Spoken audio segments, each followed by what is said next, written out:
Hi guys and welcome back to the channel Deepak Yadav Education. Welcome to the daily current affairs of 24th of April 2022. तो guys आज है तारीख 24 अप्रैल 2022 और है Sunday. आज की तारीख से जितने भी मोस्ट इंपॉर्टेंट करंट अफेयर्स बनेंगे उन सभी करंट अफेयर्स को हम लोग डिटेल में डिस्कस करेंगे। तो चलो शुभारंभ करते हैं। बट उससे पहले गाइज अगर आप लोग को इस टॉप न्यूज़ एनालिसिस यानी TNA का PDF चाहिए तो क्या करना है, नीचे डिस्क्रिप्शन बॉक्स में आप सभी लोगों को PDF लिंक के नाम से एक लिंक मिल जाएगा, वहाँ से जाकर आप लोग इस लेक्चर के PDF को डाउनलोड कर सकते हो। लेकिन उससे पहले मैं आप लोग को बता दूँ, जैसा कि आज संडे है, संडे में हम लोग कोई भी नया करंट अफेयर का डिस्कशन नहीं करते हैं। तो क्या करते हैं, तो संडे में हम लोग यहाँ पर अपने कंपाइलेशन को कवर करते हैं, जिसको हम लोग वीकली कंपाइलेशन बोलते हैं। मतलब कि मंडे से लेकर सैटरडे के बीच में जितने भी आर्टिकल्स चर्चा में थे उन सभी आर्टिकल्स को कंपाइल करके हम यहाँ पे कवर करेंगे, एक रिवीजन लेंगे जैसा हर हफ्ते यहाँ पर होता है। साथ ही साथ आप लोग को जो लेक्चर का PDF है, ये देखो अभी तो मिल नहीं पाएगा। जब आप लोग टेलीग्राम पर जाओगे तो वहाँ पे आपको ये वाला PDF नहीं मिलेगा। तो ये PDF आपको कब मिलेगा, जब मंथ का एंड होगा तब। क्योंकि यहाँ पे आप कह सकते हो जैसे 30 अप्रैल को मैं आप लोगों को इस लेक्चर का PDF प्रोवाइड करवा दूंगा, और वो जो PDF होगा वो पूरा का पूरा मंथली कंपाइलेशन होगा, पूरे अप्रैल के महीने के सारे करंट अफेयर होंगे। और साथ ही साथ उसके साथ मैं आप लोगों को कंपाइलेशन का वीडियो भी प्रोवाइड करवा दूंगा। तो दैट इज़ वाई यहाँ पर आप लोग थोड़ा सा वेट कर लेना, 4-5 दिन और वेट करना है। उसके बाद आपके पास ये करंट अफेयर का PDF प्लस वीडियो दोनों आ जाएगा। पूरे मंथ का आपके पास एकदम कंपाइलेशन तैयार रहेगा। देन उसके बाद ये हमारा आर्टिकल, इस आर्टिकल को हमने डिस्कस किया था, इंडियन प्रेसिडेंशियल इलेक्शंस के बारे में हम लोगों ने चर्चा की थी। ये आर्टिकल काफ़ी चर्चा में था, आप लोग देख पाओगे इंडियन एक्सप्रेस के साथ साथ इसको द हिंदू में भी कवर किया गया था। तो बेसिकली ये जो सोर्स है ये आपको द हिंदू का देखने को मिलेगा। द हिंदू में जो एक्सप्लेनर सेक्शन आता है वहाँ पर इन्होंने समझाया कि भारत के अंदर प्रेसिडेंट का इलेक्शन कैसे होता है। तो इनफैक्ट आपका जो पॉलिटी का एक चैप्टर है प्रेसिडेंट वाला, वो आज खत्म हो जाएगा। इसको हम लोग देखो ऑलरेडी कवर कर चुके हैं, ऑब्वियस ही बात है। अभी हम लोग क्या कर रहे हैं, सिर्फ और सिर्फ रिवीजन करेंगे। तो मैं आपको ऊपर से बता दूंगा कैसे इलेक्शंस यहाँ पर देखने को मिलते हैं। सबसे पहली चीज़ देखो, जो करंट टाइम पे हमारे प्रेसिडेंट हैं रामनाथ कोविंद जी, इनका जो टेन्योर है वो जुलाई में ख़त्म हो जाएगा, जुलाई 2022 में इनका समय खत्म होगा। देन उसके बाद एक नए प्रेसिडेंशियल इलेक्शन होंगे। जो नए इलेक्शन होंगे वो 16वां इलेक्शन देखने को मिलेगा हमारे प्रेसिडेंट की कैटेगरी के अंदर। नाउ आज तक आप देख पाओगे सारे प्रेसिडेंट्स की लिस्ट ये प्रेजेंट है। जैसे कि सबसे पहले प्रेसिडेंट थे हमारे राजेंद्र प्रसाद जी 1950 से लेकर 1962 के बीच में। देन उसके बाद यहाँ पे करंट टाइम पर आपको रामनाथ कोविंद जी देखने को मिलेंगे। अब जुलाई में कोई नए प्रेसिडेंट या फिर ये भी हम लोग को वापस से देखने को मिल सकते हैं। अब बात करते हैं आखिरकार इलेक्शंस होते कैसे हैं। देखो जो इंडियन प्रेसिडेंट है वो इलेक्टोरल कॉलेज सिस्टम के थ्रू इलेक्ट होता है। यहाँ पे आप देख पाओगे वोटिंग का कॉन्सेप्ट देखने को मिलेगा, वोटिंग की जाती है। और वो वोट कौन देता है, तो वो वोट दिए जाते हैं MPs और MLAs के थ्रू। अब ये MPs MLAs क्या होते हैं या तो आपको पता होगा, सिंपल सी टर्म है, मेंबर ऑफ पार्लियामेंट। यानी पार्लियामेंट के आप देख पाओगे 2 हाउसेस हैं, अपर हाउस और लोअर हाउस, यानी राज्यसभा और लोकसभा। इसके जो MPs होंगे वो यहाँ पे वोटिंग देंगे। साथ ही साथ जो हमारे MLAs होते हैं, मेंबर ऑफ लेजिस्लेटिव असेंबली, यानी कि जो हमारी विधानसभा होती है, ठीक है, राज्यों के अंदर में। तो बेसिकली यहाँ पर क्या होगा, वो यहाँ पे वोट देंगे। तो MLA और MPs मिलकर वोटिंग करेंगे। क्लियर हुआ। जो MPs हो गए member of parliament, parliament upper house lower house दोनों के मेंबर्स होंगे। साथ ही साथ जो MLA होंगे वो स्टेट्स और यूनियन टेरिटरीज के आपको देखने को मिल जाएंगे। अब इस पूरे इलेक्शन को कंडक्ट कौन करवाता है, तो उसको election commission of India conduct करवाता है। आपको ध्यान रखना है, राज्यों के अंदर जो इलेक्शंस होते हैं उसको election commission of states conduct करवाता है। ध्यान रखना, ये यहाँ पर अभी एक इंडिया के लेवल पर इलेक्शन है तो इसको election commission of India conduct करवाता है। क्लियर हुआ। बाकी प्रेसिडेंशियल इलेक्शन से रिलेटेड काफ़ी सारे प्रोविजंस आपको हमारे संविधान में देखने को मिलेंगे। जैसे कि आर्टिकल 54 के अंदर प्रेसिडेंट का इलेक्शन कैसे होता है वो मेंशन किया गया है। आर्टिकल 55 के अंदर manner of election of president, article 56 के अंदर टर्म्स ऑफ ऑफिस, आर्टिकल 57 के अंदर एलिजिबिलिटी क्या है री इलेक्शन के लिए, आर्टिकल 58 के अंदर क्वालिफिकेशंस यहाँ पर क्या क्या होनी चाहिए, वो सारी बातें यहाँ पर मैंशन की गई हैं। ठीक है, हालांकि हम लोग डायरेक्टली इलेक्शंस के बारे में चर्चा करेंगे, आखिरकार इलेक्शंस होते कैसे हैं। तो हमने इतना तो समझ लिया कि भाई वोटिंग होती है, MPs और MLA आकर वोटिंग देंगे और उस वोटिंग के हिसाब से हम प्रेसिडेंट को चूज़ करेंगे। बिल्कुल सही समझ रहे हो। लेकिन उसके साथ अब यहाँ पे ये भी तो समझना होगा आखिरकार प्रोसीजर क्या है, वोटिंग किस प्रकार से होगी, तो आपको ये भी देखना होगा। देखो जो MPs होता है मेंबर ऑफ पार्लियामेंट, इनका वोट वैल्यू होता है। ध्यान रखना, एक वैल्यू ऑफ वोट करके या फिर आप वोट वैल्यू के नाम से इसको जान सकते हो। जो MPs हैं राज्यसभा और लोकसभा के, इनका जो वोट वैल्यू होता है वो फिक्स होता है। एक MP का जो वोट वैल्यू होता है वो 708 होता है, 708, ये फिक्स है। ध्यान रखना, ये अब चेंज होगा 2026 में। ठीक है, 2026 में जब यहाँ पर दोबारा से आप देख पाओगे जो MPs हैं उनका वापस से रिडिस्ट्रीब्यूशन होगा तो उसके बाद यहाँ पर चेंज हो पाएगा, क्योंकि ये जो 708 वैल्यू को सेट किया गया है ये आप कह सकते हो कि काफ़ी जो हमारा पहले वाला सेंसस है उसके हिसाब से सेट किया हुआ है, ठीक है। जो 1971 का सेंसस है ना, उसके पॉपुलेशन के हिसाब से सेट किया गया है। तो बस खाली इतना ध्यान रख सकते हो, कन्फ्यूजन बिल्कुल मत पालना, क्योंकि ऑलरेडी मैं इसको डिटेल में समझा चुका हूँ। अभी मैं फिर से डिटेल में कवर करने लगूंगा, तो ये टॉपिक यहाँ पे 20 से 25 मिनट खा जाएगा, ठीक है। तो आप लोग अगर देखना चाहते हो तो आप लोग मंडे वाला वीडियो देख सकते हो, वहाँ पे आप लोग को ये सारी इन्फॉर्मेशन कवर करवा दी गई है। फिलहाल यहाँ पे अगर हम लोग देखें तो जो फिक्स्ड वैल्यू है एमपी की वो 708 देखने को मिलती है। देन उसके बाद जो एमएलए की वैल्यू होती है, मतलब ये वोटिंग की वैल्यू हो रही है, एक एमपी का जो वोट होता है, एक वोट की वैल्यू 708 है, और एमएलए की एक वोट की वैल्यू अलग अलग हो सकती है, क्योंकि जो स्टेट्स हैं, स्टेट्स के अंदर अलग अलग स्टेट के अंदर अलग अलग वैल्यू डिफर करती है। जैसे कि मान लो यहाँ पर यूपी एक बड़ा राज्य है, तो यहाँ पे एमएलए की जो एमएलए की जो वोट की वैल्यू होगी वो थोड़ी ज़्यादा होगी। और मान लो कोई एक राज्य है, दूसरा छोटा राज्य है, वहाँ पे जनसंख्या कम है, तो वहाँ पे जो एमएलए की वोट की वैल्यू होगी वो थोड़ी सी कम होगी, ठीक है। तो आप लोग इसके बारे में ध्यान रख सकते हो। क्लियर हुआ। जैसे हम लोग एग्जाम्पल के तौर पर देखें तो उत्तर प्रदेश एक सबसे बड़ा राज्य है, तो यहाँ पे एमएलए की वोट की वैल्यू 708 है, और महाराष्ट्र के अंदर 125 है, अरुणाचल प्रदेश के अंदर यहाँ पर सिर्फ 8 है। लेकिन वहीं पर जो एमपीज़ होते हैं, एमपीज़ की वोट की वैल्यू फिक्स होती है, 708 होती है, ठीक है। तो ये तो वैल्यूज़ हो गए, वैल्यूज़ के बारे में ध्यान रख सकते हो। बाकी हम लोग बात करें तो वोटिंग कैसे होती है। वोटिंग के अंदर आप देख पाओगे क्या चाहिए, यहाँ पे होता है सिंगल ट्रांसफरेबल वोटिंग सिस्टम। मतलब कि जैसे ये सपोज करो यहाँ पर 3 लोग हैं, ये ए हो गया, ये बी हो गया, और यहाँ पर ये सी हो गया। तीनों यहाँ पर प्रेसिडेंट के लिए खड़े हुए हैं, प्रेसिडेंट के बनने के लिए, प्रेसिडेंट इलेक्शन के लिए खड़े हुए हैं, ठीक है। तीनों कैंडिडेट हैं। अब क्या होगा, अब इनके पक्ष में वोटिंग दी जाएगी।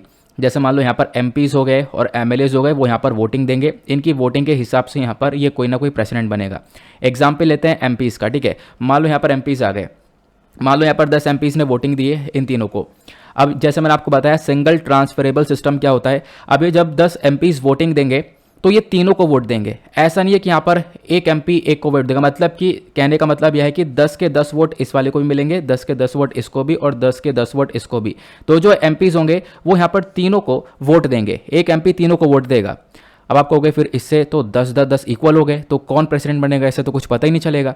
तो ऐसा नहीं है, देखो यहाँ पर 10-10 वोट दिए तो जाएंगे, सारे वोट मिलेंगे, ठीक है। मतलब 10 एमपी वोट देंगे तो यहाँ पर तीनों को ही वोट देंगे। लेकिन यहाँ पे जो इलेक्शन होगा वो प्रायोरिटी के बेसिस पर होगा, मतलब कि कौन से एमपी ने अपने प्रायोरिटी में किसको रखा है। जैसे कि मान लो यहाँ पर 6 एमपीज़ निकल कर आए, 6 एमपी ने वोट दिया, 6 एमपी ने ए वाले को टॉप पर रखा था, फिर बी वाले को दूसरे नंबर पर दिया वोट, फिर सी वाले को तीसरे नंबर वोट दिया, तो यहाँ पर ए वाला प्रेसिडेंट बनेगा, ठीक है। तो ये आपको ध्यान रखना है। तो प्रायोरिटी के ऊपर डिपेंड करता है कि किसने अपनी लिस्ट में पहले वाले नंबर पर रखा है, और पहले वाले नंबर पर सबसे ज़्यादा नाम आने वाला ही प्रेसिडेंट यहाँ पर बन जाएगा। क्लियर हुआ। तो ये होता है हमारा सिंगल ट्रांसफरेबिलिटी सिस्टम। साथ ही साथ क्या होना चाहिए, मान लो यहाँ पर ये वोटिंग हो गई, वोटिंग के अंदर अगर कोई भी जीत रहा है तो उसके पास 50% वोट होनी चाहिए, 50% प्लस 1% आप देख पाओगे। इसके बेसिस पर क्या होगा, वो यहाँ पर बहुमत बनाएगा और उसके साथ में वो प्रेसिडेंट बनेगा।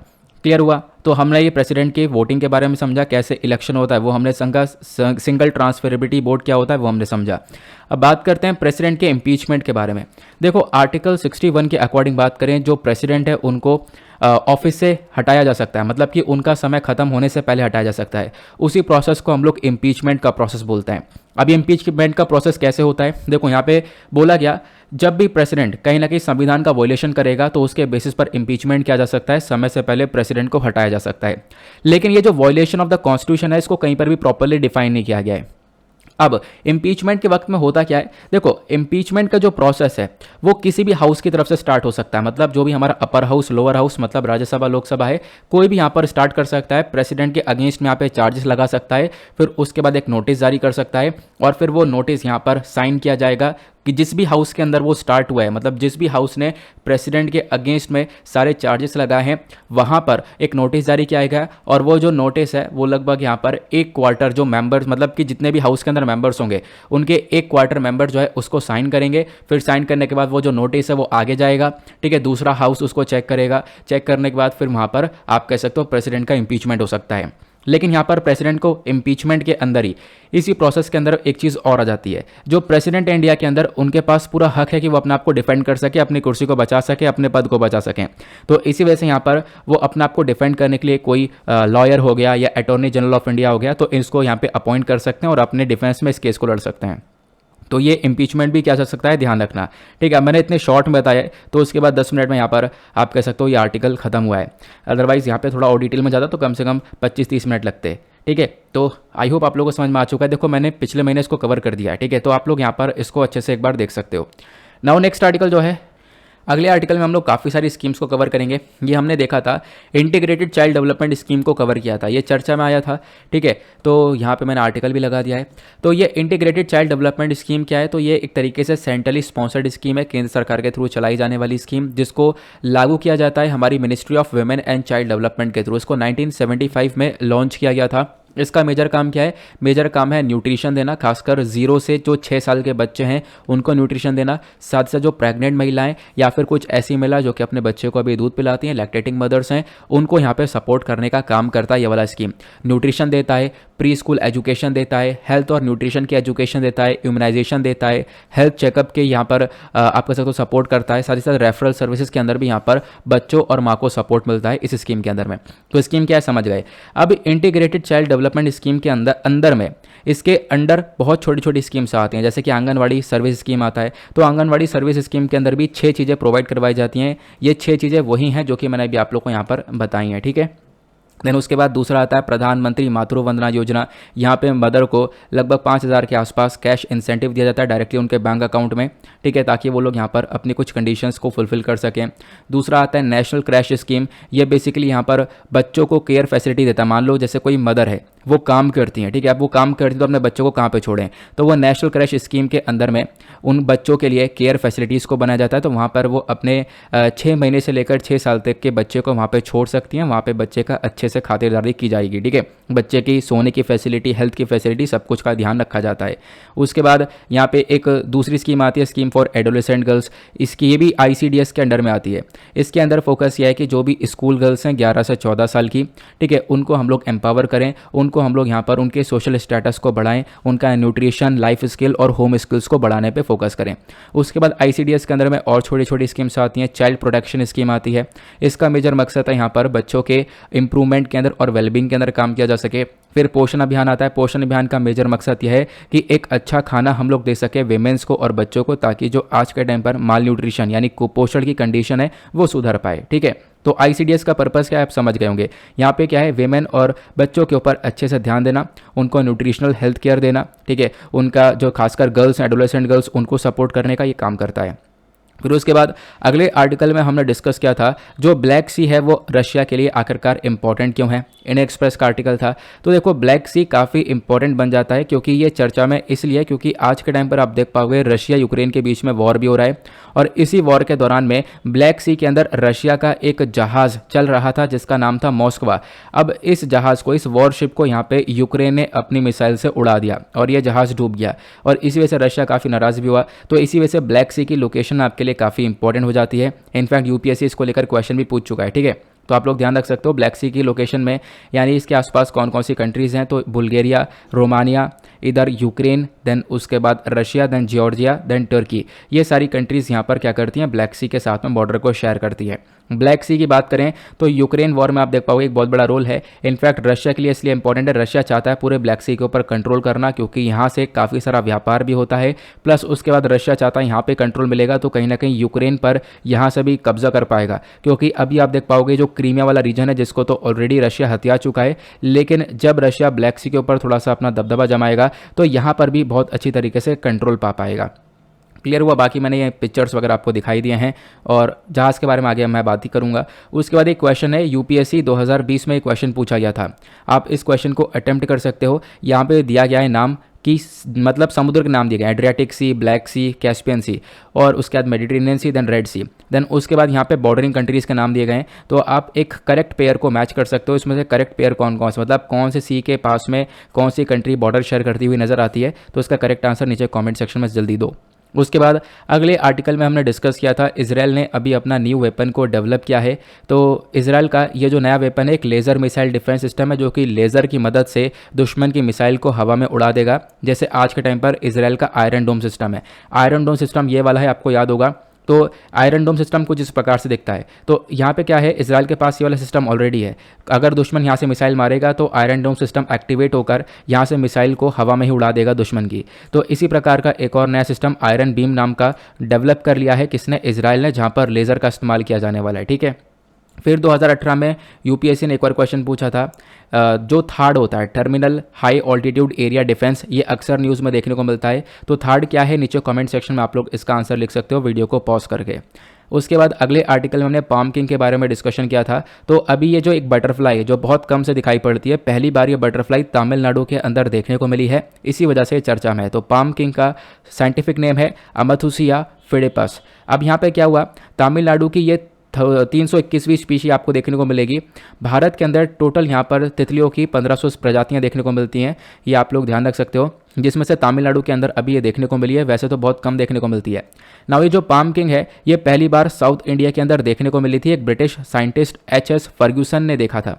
ठीक है, यहाँ पे बताया गया बहुत कमी से देखने को मिलती है, इसी वजह से काफ़ी इंपॉर्टेंट भी है। कोकोनट और कैलमा वैरायटी ऑफ प्लांट्स को ये खाती है।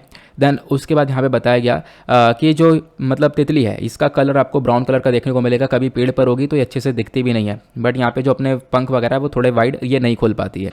बाकी जो बटरफ्लाई है ये आपको India, Myanmar, Indo China, peninsular Malaysia, Thailand के अंदर देखने को मिल जाती है, ये भी ध्यान रख सकते हो। इंडिया के अंदर बात करें तो खासकर अरिप्पा, शेंदवरी और पेरियार टाइगर रिजर्व के अंदर ये देखने को मिल जाती है। अगले आर्टिकल में हमने डिस्कस किया था नेपच्यून क्रूज मिसाइल के बारे में, याद होगा।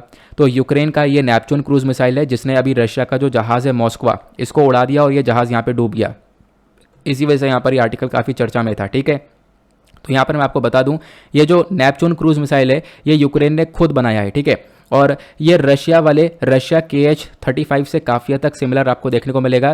तो मतलब यूक्रेन ने अपनी मिसाइल का इस्तेमाल करके रशिया के जहाज़ को डुबो दिया। जहाज़ का नाम था मोस्कवा, तो ध्यान रखना आपसे चर्चा में आ सकता है, मोस्कवा रिसेंटली चर्चा में था। ये क्या है, तो ये एक शिप है, वॉरशिप है खासकर रशिया का। अब लंबे समय से कोई भी वॉरशिप समुद्र में नहीं डूबा है, तो अब ये डूबा तो इसकी वजह से काफ़ी चर्चा यहाँ पर होने लगी थी, इसी वजह से ये इंपॉर्टेंट है। फिर उसके बाद इन क्वेश्चंस को आप लोग अटेम्प्ट कर सकते हो, ये क्वेश्चंस लगा दिए हैं, उसके अगले स्लाइड में आपको इनके आंसर्स भी मिल जाएंगे। अगले आर्टिकल पर आते हैं। नेक्स्ट आर्टिकल में हमने डिस्कशन किया था ह्यूमन राइट्स को लेकर एक रिपोर्ट आई है, काफ़ी चर्चा में है। तो यूएस के जो स्टेट डिपार्टमेंट है इन्होंने यहाँ पर एक रिपोर्ट रिलीज़ करी है human rights in India in 2021 करके। अब इस रिपोर्ट में इन्होंने बताया कि इंडिया के अंदर ह्यूमन राइट जो मानव के अधिकार है उनका काफ़ी सारा वायलेशन होता हुआ नजर आएगा। द हिंदू ने इस आर्टिकल को कवर किया था। इनफैक्ट यहाँ पे आप देख पाओगे एक और इशू हुआ था उसी समय पर। ये मैंने तो ह्यूमन राइट वाली रिपोर्ट लगा दी है, ये अमेरिकन वेबसाइट आपको देखने को मिल जाएगी, यूएस डिपार्टमेंट ऑफ स्टेट की, इन्होंने ये रिपोर्ट पब्लिश करी है। चाहो तो आप लोग इस रिपोर्ट को जाकर रीड कर सकते हो। देखो हुआ क्या, एक इशू ये भी देखने को मिला था रिसेंटली, आपको पता होगा इंडिया और यूएस के बीच में 2+2 डायलॉग हुआ था, जहाँ पे हमारे एक्सटर्नल अफेयर मिनिस्टर और हमारे डिफेंस मिनिस्टर गए थे और इन दोनों मिनिस्टर ने यहाँ पे यूएस के इन दोनों मिनिस्टर के साथ में चर्चा करी थी। वहाँ पे क्या हुआ कि जयशंकर साहब ने काफ़ी अच्छा स्टेटमेंट दिया। ठीक है, जयशंकर साहब काफ़ी इनके स्टेटमेंट काफ़ी चर्चा में थे पिछले कुछ टाइम में, आपको याद होगा। हुआ ये कि अमेरिका ने यहाँ पर मुद्दा उठा दिया कि भारत के अंदर ह्यूमन राइट्स को लेकर चर्चा कर रहे हैं इंडिया अमेरिका, ऐसे उन्होंने बोल दिया। तो यहाँ पर उसके अगले दिन कॉन्फ्रेंस में जयशंकर साहब ने बोला, देखो इंडिया को पता है इंडिया के अंदर ह्यूमन राइट्स को लेकर जो कंसर्न्स हैं हम उस पर ध्यान दे रहे हैं। पहले अमेरिका के अंदर देखो, अमेरिका के अंदर भी काफ़ी सारे ह्यूमन राइट को लेकर कंसर्न देखने को मिलेंगे। तो उनका स्टेटमेंट ये था, लोगों को हमारे बारे में विचार रखने का अधिकार है, लेकिन हम भी समान रूप से उनके विचारों और हितों के बारे में विचार रखने के हकदार हैं। तो हम लोग भी यहाँ पर उनके रिगार्डिंग काफ़ी सारी बातें बोल सकते हैं।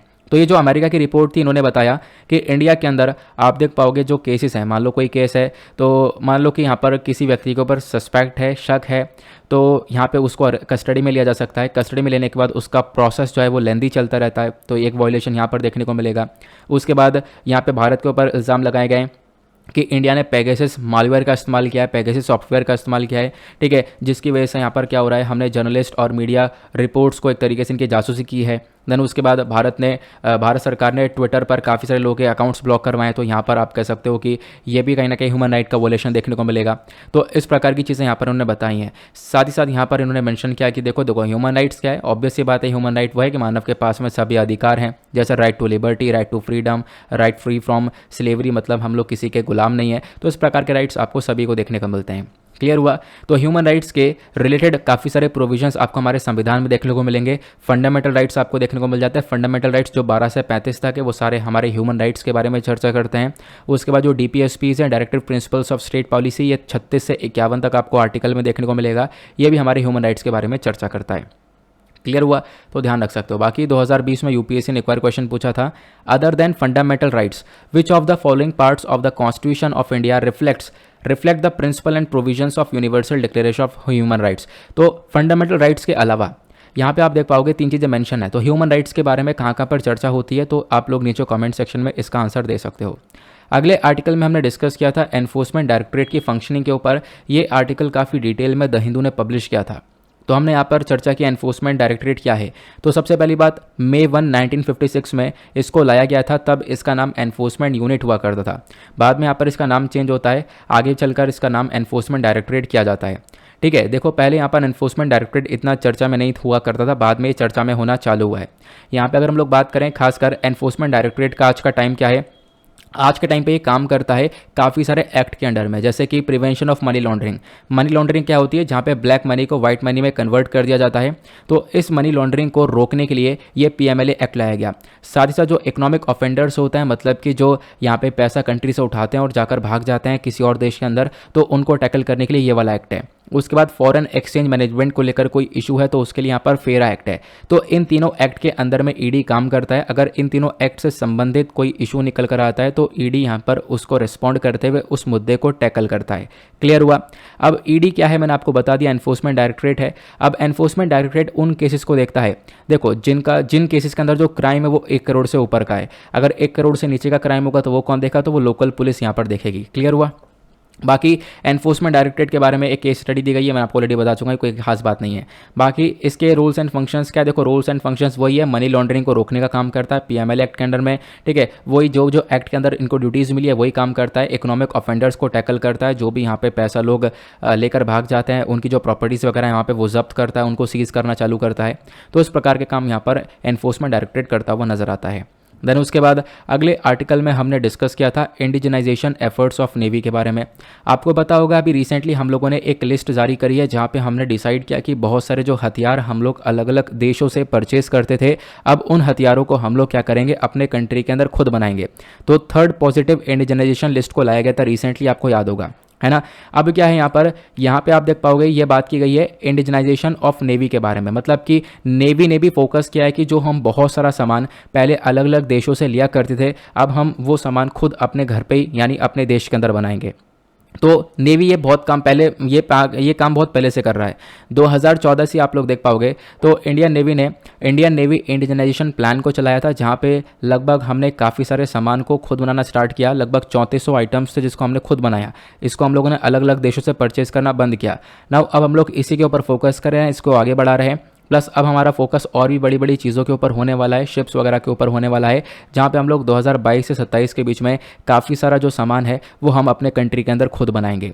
ठीक है, इसमें जो साथ है नेवी का वो DRDO यानी defence research and development organisation देने वाला है। इंडिजिनाइजेशन क्या होता है, इंडिजिनाइजेशन का मतलब ये होता है कि हम अपने आप खुद सक्षम हो पाएँ कि हम अपने कंट्री के अंदर इन सारे हथियारों को बना पाएँ। फिर उसके बाद अगले आर्टिकल में मॉडर्नाइजेशन ऑफ प्रिजन्स प्रोजेक्ट के बारे में चर्चा हो रही थी। ये क्या है मैं आपको समझाता हूँ। देखो यहाँ पे क्या है, बहुत सारे आपको जेल देखने को मिलेंगे। तो जेल को मॉडर्नाइज करने के बारे में मिनिस्ट्री ऑफ होम अफेयर्स ने कुछ गाइडलाइंस जारी करी है कि भाई आपको जेल को थोड़ा सा और मॉडर्नाइज करना होगा, क्योंकि जेल के अंदर मॉडर्नाइजेशन काफ़ी पीछे चल रहा है, जिसकी वजह से काफ़ी सारे इशूज़ होते हैं। वो इशूज़ क्या हैं आगे मैं आपको बताऊँगा। नाउ ये जो जेल है, देखो जेल अपने आप में एक इंपॉर्टेंट पार्ट आपको देखने को मिल जाता है क्रिमिनल जस्टिस सिस्टम का, है ना। उसके बाद यहाँ पे आप मेंशन देख पाओगे आज के टाइम पर भारत के अंदर जो भी जेल है वहाँ पर 3 प्रकार की प्रॉब्लम देखने को मिलती है। एक है ओवर क्राउडिंग की, भीड़ ज़्यादा है वहाँ पे, ठीक है, जेल कम है और कैदी एक जेल के अंदर ज़्यादा देखने को मिलेंगे। दूसरा वहाँ पर स्टाफ वगैरह बहुत कम है, प्लस फंडिंग बहुत कम जारी है। तीसरा हम देख पाते हैं बहुत बार हम देख पाते हैं वॉयलेंट क्लैशेस हो जाते हैं जेलों के अंदर। तो ये 3 बहुत बड़े बड़े इशूज़ आज के टाइम पर देखने को मिलते हैं। तो इन इशूज़ को रिजॉल्व करने के लिए यहाँ पे गवर्नमेंट ऑफ इंडिया ने डिसाइड किया कि हम लोग काफ़ी सारा पैसा देंगे स्टेट्स और यूनियन टेरिटरीज़ को, ताकि वो अपने जेल को वापस से रिहेबिलिटेट कर सके, उनको ठीक कर सकें। ठीक है, ये यहाँ पर दिया जा रहा है पैसा। 2021 से लेकर 26 तक की ये फंडिंग दी जाएगी। तो ये सारी स्ट्रेटजी को इंप्लीमेंट कर रही है हमारी मिनिस्ट्री ऑफ होम अफेयर्स, जो कि यहाँ पर जेल को इंप्रूव करेगी स्टेट्स और यूनियन टेरिटरीज में। आप लोग ध्यान रखना, इसके अंदर सभी प्रकार के जेल्स को कवर किया जाएगा, जैसे कि central jail, district jail, sub jail, women jail, open jail और स्पेशल जेल। ठीक है, क्लियर हुआ। देन उसके बाद यहाँ पर इसका मेन ऑब्जेक्टिव यह है कि ऑब्वियस ही बात है हम लोग जेल की सिक्योरिटी को एनहेंस कर सकें, प्लस हम लोग यहाँ पर आज के टाइम पर जो सिचुएशन ख़राब है उसको हम लोग टैकल कर सकें। हमारे पास यहाँ पे ऑब्जेक्टिव ये भी हम लोग नए नए सिक्योरिटी इक्विपमेंट्स दे सकें जेल को, क्योंकि मॉडर्न डे के हिसाब से चीज़ें बदल चुकी हैं, टेक्नोलॉजीज नई नई आ चुकी हैं, तो हम लोग उन चीज़ों का इस्तेमाल करेंगे। फिर उसके बाद अगले आर्टिकल में हमने फेस्टिवल्स के बारे में डिस्कशन किया था। रिसेंटली हमारे प्रेसिडेंट ने वैसाखी, विशु, रोंगाली बिहू, नाबाबरशा, उसके बाद यहाँ पे पुथांडू पिरापू, तो ये अलग अलग यहाँ पर त्यौहार आपको देखने को मिलेंगे जिसके प्रति हमारे प्रेसिडेंट ने सबको बधाइयाँ दी थी। तो ये इंडियन आर्ट एंड कल्चर के पोर्शन के अंदर चैप्टर 18 आपको देखने को मिलेगा, fairs and festivals of India. इसी वजह से ये चैप्टर इंपॉर्टेंट हो जाता है, ये टॉपिक भी इंपॉर्टेंट हो जाता है। हमने वैसाखी के बारे में चर्चा की थी, इसको हम लोग बैसाखी भी बोलते हैं, इसको हिंदूज और सिख्स जो हैं वो मनाते हैं।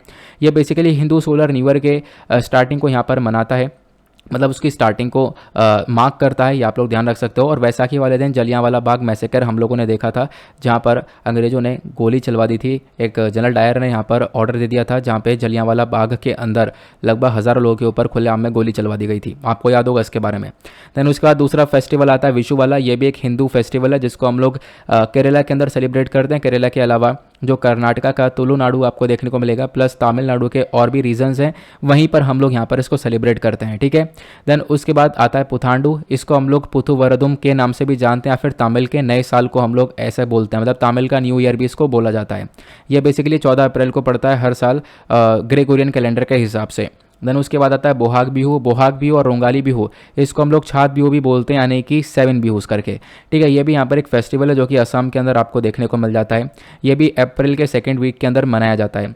देन उसके बाद नववर्ष आपको देखने को मिलेगा। जो नववर्ष है ये भी यहाँ पर वेस्ट बंगाल का एक सेलिब्रेशन है, न्यू ईयर का सेलिब्रेशन होता है कि एक नए साल का सेलिब्रेशन किया जाता है, क्लियर हुआ।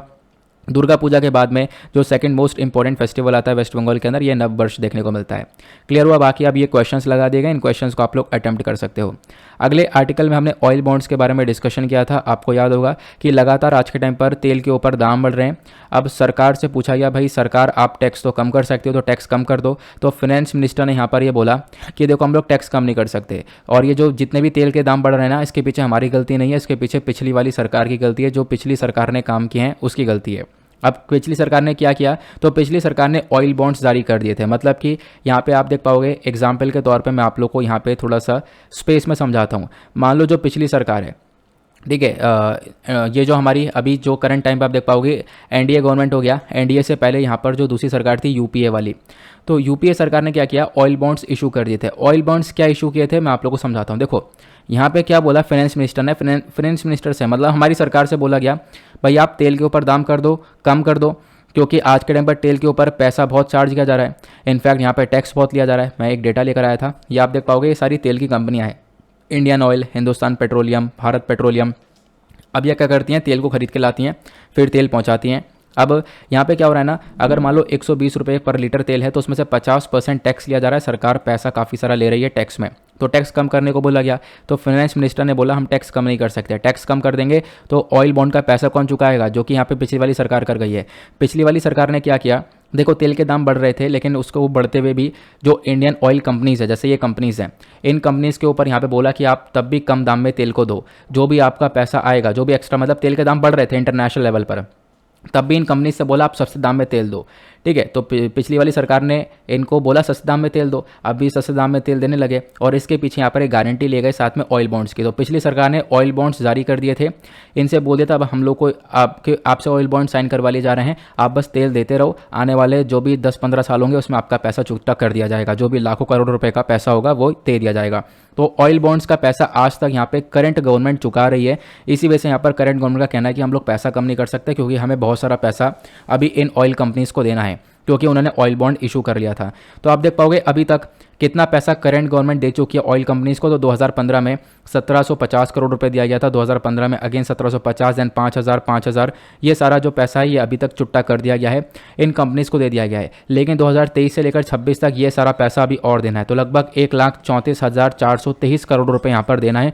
ये बेसिकली पिछली वाली सरकार ने इतने रुपए का ऑयल बॉन्ड जारी कर दिया है, जिस पैसे को चुकाएगी हमारी करंट वाली गवर्नमेंट। इसी वजह से पेट्रोल के ऊपर वो दाम कम नहीं कर सकते, ऐसा इनका कहना है, ठीक है, क्लियर हुआ। बाकी उसके बाद अगले आर्टिकल में हमने डिस्कस किया था एक कॉमेट के बारे में।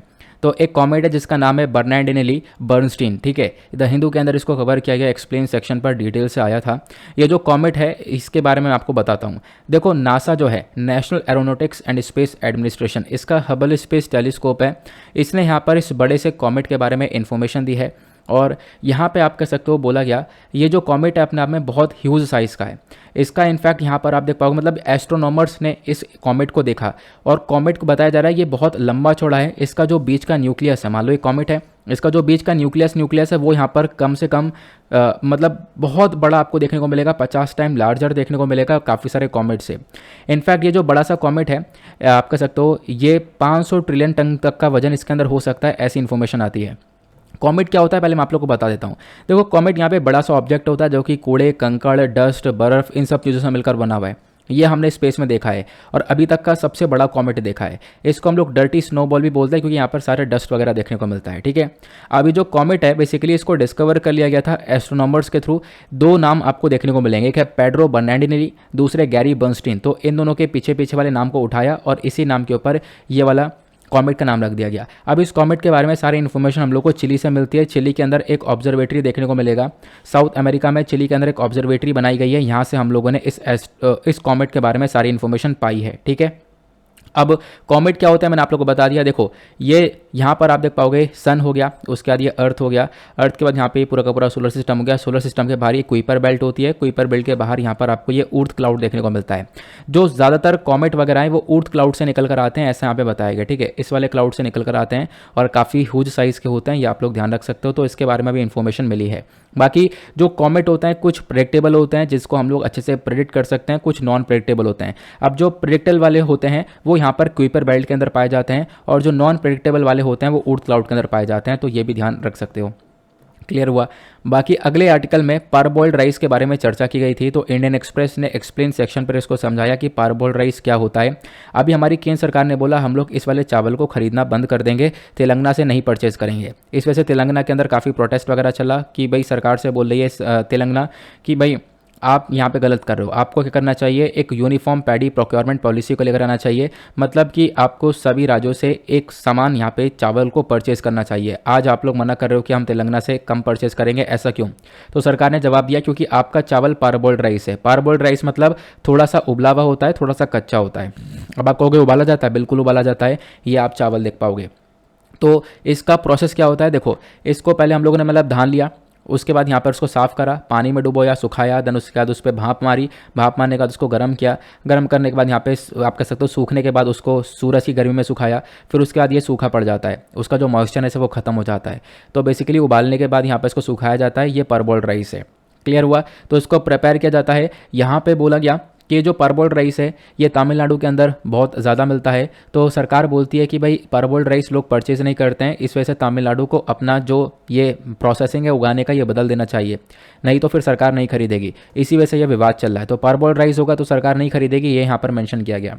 क्लियर हुआ।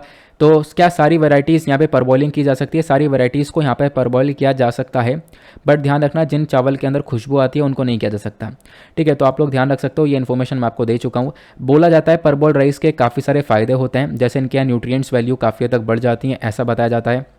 प्लस जो चावल है वो काफ़ी टफ हो जाता है। जब चावल टफ हो जाएगा तो जब हम इसमें से कूट के निकालेंगे, धान में से कूट के चावल को निकालेंगे तो चावल टूटेगा नहीं, ठीक है। मतलब सीधा सीधा एकदम अपनी ओरिजिनल फॉर्म में चावल निकल कर आएगा। तो ये सारे फ़ायदे होते हैं। बाकी इसमें डिसएडवांटेज है, नुकसान क्या है? नुकसान ये है कि भाई यहाँ पर आप देख पाओगे चावल और ज़्यादा डार्कर हो जाता है, प्लस उसके बाद यहाँ पर कभी कभी बदबू आने लगती है, और फिर उसके बाद इसमें प्रोसेस में काफ़ी सारा पैसे कभी चाहिए होता है। तो ये सारी प्रॉब्लम्स हम लोग को देखने को मिल जाती है। क्लियर हुआ। अगले आर्टिकल में आते हैं। नेक्स्ट आर्टिकल में वर्ल्ड हेमोफीलिया डे के बारे में डिस्कशन किया गया था। अब क्या होता है, 17 अप्रैल को हर साल हम लोग हेमोफीलिया डे को सेलिब्रेट करते हैं। अभी जो दिन सेलिब्रेट है इसको सेलिब्रेट किया जाता है फ्रैंक स्नैबल के ऑनर के अंदर। इस साल का जो 2022 का थीम है वो बेसिकली यहाँ पर access for all partnership policy progress करके इसका थीम देखने को मिलेगा। हेमोफीलिया क्या है? हेमोफीलिया एक ऐसी कंडीशन आपको देखने को मिलती है जहाँ पे आपकी अगर खरोच भी लग जाती है तो वहाँ से खून निकलता है और खून वो रुकता नहीं है। तो मतलब हेमोफीलिया अगर किसी को है तो कट लगने के बाद खून नहीं लगता, ब्लड के ऊपर जो क्लॉटिंग होती है ना, पपड़ी जम जाती है, वो नहीं जम पाती और खून निकलता रहता है। तो एक छोटी सी कट भी यहाँ पे काफ़ी खतरनाक हो जाता है इंसान के लिए, इसी को हम लोग हेमोफीलिया बोलते हैं। हालांकि यहाँ पे हेमोफीलिया बहुत कम लोगों के अंदर देखने को मिलता है, बहुत रेयर डिजीज़ ये देखने को मिलता है, लेकिन ज़्यादातर आपको मेन के अंदर देखने को मिलेगी as compare to the women, ये बताया गया। और लगभग 1000 लोगों में से एक के अंदर देखने को मिलता है जहाँ पे खून नहीं रुक पाता, उसको हम लोग बोलते हैं हेमोफीलिया। तो हेमोफीलिया के भी आपको अलग अलग प्रकार देखने को मिलेंगे। यहाँ पे एक आता है हेमोफीलिया ए और एक आता है हेमोफीलिया बी। ठीक है, दोनों ही अपने आप में खतरनाक है। हेमोफीलिया बी थोड़ा ज़्यादा खतरनाक देखने को मिल जाता है। यहाँ पे आप लोग देख पाओगे हेमोफीलिया ए के अंदर इनका जो क्लॉटिंग फैक्टर है, क्लॉटिंग फैक्टर 8 ये नहीं होता, इसकी कमी होती है। और हेमोफीलिया बी के अंदर जो क्लॉटिंग फैक्टर 9 होता है जो कि खून को जमाता है, वो यहाँ पे बॉडी के अंदर नहीं होता है। तो इसकी वजह से यहाँ पर खून जम नहीं पाता और लगातार खून निकलता रहता है। ठीक है, छोटे से कट पर भी काफ़ी खून निकल जाता है। इसका ट्रीटमेंट क्या है? ट्रीटमेंट यह है कि आप इसको रिप्लेस कर सकते हो या फिर जो क्लॉटिंग फैक्टर 8 और 9 है बॉडी के अंदर डाला जा सकता है इंजेक्शन के माध्यम से, ताकि इसकी जो कमी है वो पूरी हो जाए। बाकी हेमोफीलिया की जो कंडीशन है इंडिया के अंदर आपको देखने को मिल जाएगी, काफ़ी सारे लोग यहाँ पर सफ़र करते हैं। इनफैक्ट एक ग्लोबल डेटा के अकॉर्डिंग बात करें तो 1.97 लाख लोग यहाँ पर हेमोफीलिया से सफ़र कर रहे थे दुनिया भर में 2017 के अंदर में। भारत के अंदर 19,000 के आसपास केसेस निकल कर आए थे उस समय पर। फिर उसके बाद अगले आर्टिकल में वर्ल्ड हेरिटेज डे के बारे में डिस्कशन किया था हमने। वर्ल्ड हेरिटेज डे को हम लोग 18 अप्रैल को हर साल सेलिब्रेट करते हैं। ठीक है, अब यहाँ पर आप कह सकते हो जो हमारे विश्व धरोहर होते हैं उसको इंपॉर्टेंस देने के लिए वर्ल्ड हेरिटेज टैग दिया जाता है। अब यहाँ पे आप लोग को ध्यान रखना है, जो ये वर्ल्ड हेरिटेज साइट होती हैं बेसिकली एक ऐसी जगह है जिसको यूनेस्को अपनी लिस्ट के अंदर ऐड करता है, उसको एक इंपॉर्टेंस मिलता है। अब वो साइट कौन सी होती है? देखो, कोई भी साइट हो सकती है, बस यहाँ पर क्या है उसका एक स्पेशल कल्चरल एस्पेक्ट होना चाहिए या फिर उसका एक फिजिकल सिग्निफिकेंस होना चाहिए, फिजिकली इंपॉर्टेंट हो, या फिर यहाँ पे आप कह सकते हो ऐतिहासिक रूप से वो काफ़ी इंपॉर्टेंट हो। जैसे ताजमहल हो गया, धोलावीरा की हरप्पन सिटी ऑफ धोलावीरा हो गया, रमप्पा टेम्पल हो गया। तो इनका अपने आप में एक बहुत बड़ा कल्चर प्लस हिस्ट्री देखने को मिलेगी, फिजिकल इंपॉर्टेंस देखने को मिलेगा। इसी वजह से इनको वर्ल्ड हेरिटेज साइट डिक्लेयर कर दिया जाता है। क्लियर हुआ? फिर उसके बाद हमने कुछ प्रैक्टिस क्वेश्चंस किए थे, इन क्वेश्चंस के आंसर्स आप लोग अटेम्प्ट कर सकते हो। अगले स्लाइड में आपको आंसर्स मिल जाएंगे। अगले आर्टिकल में हमने डिस्कस किया था स्टेट स्पॉन्सर ऑफ टेररिज्म के बारे में। तो यूक्रेन ने अभी यहाँ पर अमेरिका से रिक्वेस्ट करी है कि रशिया को स्टेट स्पॉन्सर ऑफ टेररिज्म की लिस्ट में डाल दो। ठीक है, रशिया को यहाँ पे बोल दो कि भाई एक टेररिज्म को प्रमोट कर रहा है, इंटरनेशनल लेवल पर टेररिज्म को सपोर्ट कर रहा है। ठीक है, तो यहाँ पे ये काम करने के लिए बोला गया यूक्रेन के थ्रू। तो अब यहाँ पे क्या है, क्वेश्चन ये है कि अमेरिका अगर ये डाल देता है, मतलब रशिया को ये स्टेट स्पॉन्सर ऑफ टेररिज्म का डेजिग्नेशन, ये टैग दे देता है, तो इससे क्या होगा? इससे ये होगा कि रशिया के ऊपर कुछ एडिशनल और भी सैंक्शंस लगा दिए जाएंगे। जैसे कि यहाँ पर यूएस का फॉरेन असिस्टेंस, मतलब यूएस कोई भी सपोर्ट नहीं देगा उस कंट्री को जिसके ऊपर ये टैग मिल जाएगा। यूएस यहाँ पे उसके साथ एक्सपोर्ट और सेल्स वगैरह ये सब कुछ भी नहीं करेगा। प्लस यहाँ पे फाइनेंशियल और भी बहुत सारे रिस्ट्रिक्शंस लगा दिए जाएंगे। ये सारी प्रॉब्लम्स देखने को मिलती हैं। नाउ यहाँ पे इस लिस्ट के अंदर अभी तक कितनी कंट्रीज़ है? तो अभी तक 4 कंट्रीज़ आपको देखने को मिल जाएंगी, Syria, Iran, north Korea, Cuba. ये यहाँ पर 4 कंट्रीज़ हैं इस लिस्ट के अंदर, तो ध्यान रख सकते हो जिनको स्टेट स्पॉन्सर ऑफ टेररिज्म का टैग मिला हुआ है। बाकी स्टेट स्पॉन्सर ऑफ टेररिज्म के टैग को मजबूत करने के लिए हमारे पास कौन कौन से एक्ट हैं? एक एक्ट आता है फॉरेन असिस्टेंस एक्ट ऑफ 1961, दूसरा आता है आर्म्स एक्सपोर्ट कंट्रोल एक्ट और तीसरा आता है एक्सपोर्ट कंट्रोल एक्ट। अगर मान लो किसी भी कंट्री को इस टैग के अंदर लेकर आ दिया जाता है, उस कंट्री को बोला जाता है कि भाई इंटरनेशनल लेवल पर ये आतंकवाद को प्रमोट कर रहा है, तो क्या होगा? इस एक्ट के माध्यम से उसके यहाँ पर एक्सपोर्ट रोक दिया जाएगा, फॉरेन असिस्टेंस रोक दिया जाएगा। ये सारे काम हम लोग कर सकते हैं। क्लियर हुआ? फिर उसके बाद हमने आगे बात की थी अगले आर्टिकल की। तो इंडिया के अंदर बात करें, जो क्रूड ऑयल इंपोर्ट है ओपेक से, वो आज के टाइम पर आप देख पाओगे हम लोग मतलब काफ़ी कम कर चुके हैं। पहले रिसेंटली न्यूज़ आ रही थी काफ़ी कम कर चुके हैं, फिर यहाँ पे न्यूज़ आ रही थी काफ़ी बढ़ा भी चुके हैं। ये दोनों न्यूज़ आपको देखने को मिल जाती है। बट हम लोग बात करें ओपेक कंट्रीज़ के बारे में, तो इसको समझाने के लिए मैंने आर्टिकल लगाया था। ओपेक क्या है? तो ओपेक कंट्रीज़ के बारे में ऑलरेडी आप लोग को बता चुका हूँ पहले भी। Organisation of the petroleum exporting countries आती हैं। ओपेक के अंदर आप देख पाओगे काफ़ी सारे देश देखने को मिलेंगे, Iran, Iraq, Kuwait, Saudi Arabia, Venezuela. ठीक है, ये सब यहाँ पे ऑयल को प्रोड्यूस करती हैं और ऑयल को यहाँ पे प्रोड्यूस करने के बाद यहाँ पर बेचती हैं। इसका हेडक्वार्टर वीना ऑस्ट्रिया में देखने को मिल जाता है, तो ध्यान रख सकते हो। फिर उसका मतलब ये छोटे छोटे आर्टिकल्स बीच में चर्चा में आए थे, तो मैंने छोटे छोटे आर्टिकल्स एक दिन लेकर सारे डिस्कस कर दिए थे। फिर उसके बाद जो पीएम उड़ान स्कीम है, इसको अभी एक अवार्ड दिया गया है। वो अवार्ड कौन सा है? तो वो है prime minister award for excellence. ये वाला अवार्ड यहाँ पर उड़े देश का आम नागरिक वाली स्कीम को अभी दिया गया। बोला गया उड़ान स्कीम अपने आप में काफ़ी अच्छा परफॉर्म करती हुई आप लोगों को नजर आएगी। ये जो स्कीम है इसको बनाया गया था मतलब काफ़ी लंबे समय पहले, और इस स्कीम का मेजर मकसद यह है कि हम लोग क्या कर सकें, अपने देश को अच्छे से कनेक्ट कर सकें, कनेक्टिविटी को लेकर आ सकें। बहुत सारे बहुत सारे रीजन के अंदर आप लोग देख पाओगे ऐसे एयरपोर्ट देखने को मिलेंगे जो कि अनसर्व्ड और अनडिजर्व्ड हैं, जहाँ पर दिन में एक फ्लाइट जा रही है, जहाँ पर दिन में एक भी फ्लाइट नहीं जा रही है। तो उन एरियाज़ को कनेक्ट करने के बारे में चर्चा करता है उड़ान स्कीम। ठीक है, इसका मेजर फोकस ये रहा है कि जो नॉर्थ ईस्ट वाला इलाका है उसको प्रॉपर्ली कनेक्ट किया गया उड़ान स्कीम के थ्रू। प्लस इसने हमारी इकॉनमी के अंदर एक काफ़ी ग्रोथ को प्रमोट किया है। फिर उसके बाद अगले आर्टिकल में हमने डिस्कस किया था वकेता पोर्पोइस के बारे में। तो यहाँ पे हमने देखा ये जो मछली है वकेता पोर्पोइस, इसकी जो पॉपुलेशन अभी सिर्फ और सिर्फ 10 के आसपास इसकी जनसंख्या बची है। तो इसको नहीं बचाया गया तो ये प्रजाति जो पूरी तरह से विलुप्त हो जाएगी। तो यहाँ पे बिल्कुल विलुप्त होने के कगार पर है वकेता पोर्पोइस, ठीक है। इसका साइंटिफिक नेम है फोकोना साइनस, ध्यान रख सकते हो। अब यहाँ पर मैंने आपको बताया कि मछली है, एक प्रकार से आपको डॉल्फिन की तरह नजर आ रही होगी। जो पोर्पोइस है वो काफ़ी डॉल्फिन से काफ़ी सिमिलर होती हुई नजर आती है। हालांकि इसके ऊपर प्रॉपरली स्टडीज़ हमारे पास नहीं है, बस थोड़ी बहुत जानकारी है जिसके बारे में मैंने आप लोगों को बता दिया। ये कहाँ पे पाई जाती है? तो gulf of Mexico, sea of Cortes में पाई जाती है। गल्फ ऑफ मैक्सिको मतलब इस वाले रीजन में यहाँ पर ये वाली मछली पाई जाती है, यूएसए और मैक्सिको के बीच वाले गल्फ में। उसका थ्रेट क्या है? थ्रेट यह है कि भाई इलीगल तरीके से फिशिंग होती है, जिसकी वजह से इसकी जान को काफ़ी बड़ा खतरा है। प्रोटेक्शन स्टेटस में IUCN के अंदर क्रिटिकली इंडेंजर्ड कैटेगरी के अंदर आती है, मतलब कि यहाँ पर इसकी प्रजाति को नहीं बचाया गया तो यहाँ पे पूरी तरह से विलुप्त हो जाएगी। फिर अगले आर्टिकल में हमने डिस्कस किया हुनर हाट के बारे में। आपको पता होगा अभी 40वां एडिशन हुआ है हुनर हाट का, जिसका उद्घाटन किया गया मुंबई के अंदर में। इस एडिशन के अंदर हम लोगों ने देखा कि जो हज़ारों क्राफ्ट्समैन है, आर्टिजन्स है, वो आए, अलग अलग स्टेट्स और यूनियन टेरिटरी से उन्होंने पार्टिसिपेट किया। तो हुनर हाट का बेसिकली पर्पज़ यह है कि हम लोग अपने कंट्री के ट्रेडिशनल आर्ट्स को, पुराने ज़माने की जो आर्ट और क्राफ्ट है उसको प्रमोट कर सकें, क्योंकि बहुत सारे लोग हैं जो कि अपने बाप दादाओं की जो ये पूरी की पूरी कल्चरल एक्टिविटीज़ हैं इसको आगे लेकर चलना चाहते हैं, तो इनको यहाँ पे सपोर्ट मिलता है। इस हुनर हाट में ये अपनी एक्टिविटीज़ को दिखाते हैं, अपनी कला को दिखाते हैं, अपने स्किल्स को दिखाने के बाद यहाँ पर आप कह सकते हो अपने सामान को बेचते भी हैं, सामान को खरीदा भी जाता है। तो इससे कहीं ना कहीं हुनर हाट इनको एक एम्प्लॉयमेंट अपॉर्चुनिटीज़ दे देता है। ना यहाँ पर इस हुनर हाट को कंडक्ट करवाने के लिए, इसको ऑर्गेनाइज करवाने के लिए एक बॉडी बनाई गई है जिसका नाम है उस्ताद। इसका मतलब upgrading the skills and training in traditional aircrafts arts crafts for development scheme करके इस स्कीम का नाम देखने को मिल जाएगा। फिर इसका मेजर मकसद ये भी है कि हम लोग इंडिया को आत्मनिर्भर भारत बना पाएं, क्योंकि आज के टाइम पर देखो बहुत सारे लोग हैं जो कि अपने आर्ट्स एंड क्राफ्ट्स के स्किल्स में काफ़ी अच्छे हैं, तो उनके पास पूरी तरह से अपॉर्चुनिटी मिलती है अपने स्किल्स को दिखाएं और साथ ही साथ यहाँ पर जॉब देने वाले बने, ना कि जॉब लेने वाले। क्लियर हुआ?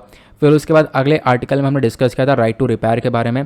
तो चर्चा में इसलिए आया क्योंकि एप्पल्स ने रिसेंटली, जो एप्पल कंपनी है उसने रिसेंटली यहाँ पे अनाउंस किया कि जो इनके कंज्यूमर्स हैं इनके पास पूरा हक है राइट टू रिपेयर का। इनको काफ़ी सारी इन्फॉर्मेशन दी जाएगी कि अपने प्रोडक्ट को ये खुद रिपेयर कर पाएँ। देखो आज के टाइम पर क्या होता है ना कि हम लोग काफ़ी सारे सामान को परचेज करते हैं, ज़्यादातर इलेक्ट्रॉनिक प्रोडक्ट्स को, मान लो मोबाइल परचेज कर लिया किसी कंपनी का, अब वो कंपनी हम लोग को बताती नहीं है कि अगर इसमें ये खराबी आ गई तो आप कैसे रिपेयर करोगे। तो बेसिकली ये कहीं ना कहीं अपने आप में कंसर्न बन जाता है, तो ये चैलेंजेस आ जाते हैं। और बड़ी बड़ी कंपनीज खासकर जैसे एप्पल वगैरह ये कंपनीज हो गई, तो ये लोग हमें खासकर नहीं बताती हैं कि भाई यहाँ पर सामान को कैसे ठीक करना है, और हम दूसरी जगह पर सर्विस इसकी सही से करवा भी नहीं सकते हैं। तो इसमें हमारे पास ज़्यादा चॉइस नहीं बन पाती है, ठीक है। तो इसी वजह से बोला गया भाई लोगों के पास राइट टू रिपेयर का हक है, लोगों के पास में हक है कि उनके वो अपने प्रोडक्ट के वो ओनर पूरी तरह से बन पाएँ। ऐसा ना हो कि प्रोडक्ट खराब हो गया तो उसको रिपेयर करवाने के लिए भागे भागे फिर रहे हैं, उसी कंपनी के पास लेकर जाना पड़ेगा। तो ये सारी इशूज़ देखने को मिल जाते हैं। क्लियर हुआ? तो राइट टू रिपेयर क्या है, आई होप आप लोगों को समझ में आ गया होगा। तो कुछ आर्टिकल्स थे, कुछ क्वेश्चंस थे, वो आपके लगा दिए गए हैं। देन उसके बाद अगले आर्टिकल में डिस्कशन किया गया था INS बख्शीर के बारे में। आपको पता होगा ये अभी यहाँ पे हमने जो INS बख्शीर है, एक सबमरीन, एक पनडुब्बी है, डीजल इलेक्ट्रिक सबमरीन है, ये फ्रांस के थ्रू बनाई गई है। इस सबमरीन को अभी लॉन्च कर दिया गया है मुंबई के वाटर के अंदर, मुंबई में लॉन्च कर दिया गया है। अब ये जो बख्शीर है यहाँ पे कहीं ना कहीं इंपॉर्टेंट रोल प्ले करेगी भारत के लिए। देखो प्रोजेक्ट 75 के अंदर में इस बख्शीर को लाया गया। प्रोजेक्ट 75 हम लोगों ने लगभग 2005 में अक्टूबर में साइन कर लिया था, जहाँ पे हमारा मेजर फोकस था हम लोग 6 सबमरीन्स को लेकर आएंगे इंडिया के अंदर में। 6 सबमरीन्स में से 6 की 6 आ चुकी हैं। अभी हम लोग जो बात कर रहे हैं वो INS बख्शीर के बारे में है। उसके अलावा 5 सबमरीन्स ये हैं, जैसे INS कलवरी को ऑलरेडी कमीशन कर लिया गया था दिसंबर 2017 में, INS खंदेरी को सितंबर 2019 में, INS वगीर को नवंबर 2020 में, INS करंज को मार्च 2021 में, INS वेला को नवंबर 2021 में, और अभी INS बख्शीर को अप्रैल 2022 के अंदर यहाँ पर लेकर आ चुके हैं। क्लियर हुआ?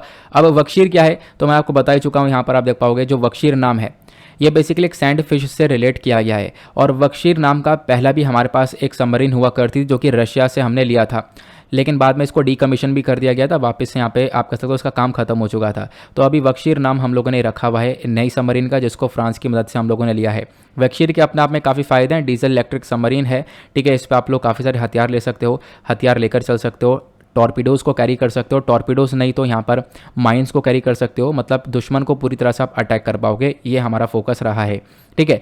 अब यहाँ पे देख पाओगे जैसे मैंने आपको बताया जो सबमरीन्स है ये बेसिकली जो अभी जो वक्शीर वाली सबमरीन है या डीजल इलेक्ट्रिक सबमरीन है, डीजल वाली सबमरीन वो होती हैं जो कि पानी में लंबे समय तक नहीं रह पाती, और न्यूक्लियर पावर सबमरीन दूसरी प्रकार की सबमरीन होती है जो कि पानी में लंबे समय तक रह पाती है। अब यहाँ पे बताया गया कि अभी 12 से 18 महीने तक इसके ऊपर ट्रायल वगैरह चलेगा, हम लोग इसके ऊपर और थोड़ी टेस्टिंग वगैरह करेंगे, देन फाइनली यहाँ पर इसको हम लोग लेकर आएंगे। फाइनली यहाँ पर क्या करेंगे, हम लोग इसको नेवी को सौंप देंगे। क्लियर हुआ। बाकी आज के टाइम पर जो सबमरीन है वो अलग अलग क्लासेस की देखने को मिल जाती हैं। चक्रा क्लास की हमने रशिया की मदद से बनाई है, अरिहंत क्लास की ये आपको न्यूक्लियर पावर बैलिस्टिक सबमरीन देखने को मिल जाएगी, शिशुमार क्लास की जर्मनी की हेल्प से बनाई है, कलवरी क्लास की हमने फ्रांस की हेल्प से बनाई है, सिंधु कोश क्लास रशिया की हेल्प से, स्कॉर्पियन क्लास यहाँ पे फ्रांस की हेल्प से। तो आप लोग देख पाओगे अलग अलग प्रकार की सबमरीन से जो कि अलग अलग देशों के हेल्प से बनाई गई। उसके बाद अगले आर्टिकल में हमने डिस्कस किया था टेंशन एट जेरूसलम को लेकर। तो इंडियन एक्सप्रेस का ये आर्टिकल था, जेरूसलम में काफ़ी विवाद देखने को मिल रहा है। जेरूसलम के मॉस्क के अंदर जो अलग-सा मॉस्क यहाँ पे अपने आप में मुस्लिम्स के अंदर तीसरा इंपॉर्टेंट जगह मानी जाती है मक्का मदीना के बाद में। तो मक्का मदीना के बाद में अलग-सा मॉस्क आता है। इस मॉस्क के अंदर में हमने देखा इसराइल की जो फोर्सेस हैं और प्लस यहाँ पर जो फ़लस्तीन के लोग हैं इनके बीच में काफ़ी पत्थरबाजी हो रही थी इस मॉस्क के अंदर में, ये हमने देखा। ठीक है, इसराइल और फ़लस्तीन में अपने आप में ही काफ़ी बड़ा कॉन्फ्लिक्ट, काफ़ी बड़ा विवाद देखने को मिलता है बहुत लंबे समय पहले से। यहाँ पे आप देख पाओगे ये बेसिकली एक पूरा का पूरा एक टाइम पे फ़लस्तीन हुआ करता था 1946 में। 1947 में आप देख पाओगे ये आधे से ज़्यादा एरिया इसराइल ने कब्जाया। तो इसराइल जो देश है वो पूरा का पूरा यहाँ पे आप कह सकते हो फ़लस्तीन को कब्जा कर बनाए। तो आप देख पाओगे 2010 में यह हाल हो चुका था, फ़लस्तीन खत्म सा हो गया और पूरा का पूरा यहाँ पे इसराइल बस गया है। तो इसराइल फ़लस्तीन के बीच में लड़ाइयाँ होती रहती हैं। यहीं पर आपको जेरूसलम देखने को मिलेगा, यहीं पर मॉस्क देखने को मिलेगा। इस मॉस्क को लेकर भी लड़ाई होती है।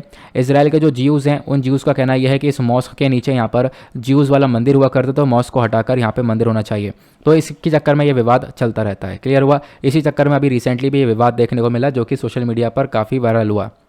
फिर उसके बाद अगले आर्टिकल में हमने डिस्कस किया था वर्ल्ड बैंक ने अभी इंडिया की पॉवर्टी को लेकर एक रिपोर्ट जारी करी है, और इस रिपोर्ट के अंदर बताया कि जो एक्सट्रीम पॉवर्टी है, मतलब कि जो गरीबी आप कह सकते हो कि बहुत ज़्यादा है, इनफैक्ट मतलब कि एक्सट्रीम पॉवर्टी है भारत के अंदर वो कम हुई है 12.3% से, ऐसा वर्ल्ड बैंक ने बताया है।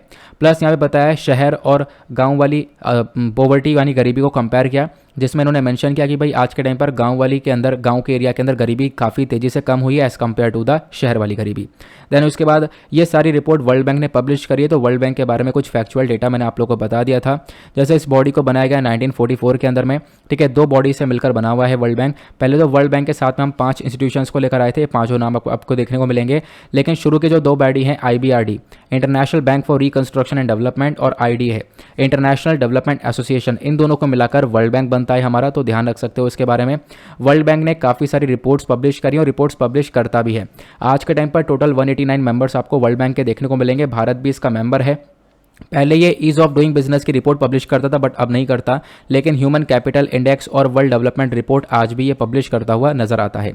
फिर अगले आर्टिकल हमने पोलियो वायरस के बारे में डिस्कशन किया, काफ़ी चर्चा में आ चुका है पोलियो वायरस। तो पोलियो वायरस बेसिकली एक वायरल इन्फेक्शन है, डिजीज़ है जो कि यहाँ पर जानलेवा बीमारी भी बन जाती है।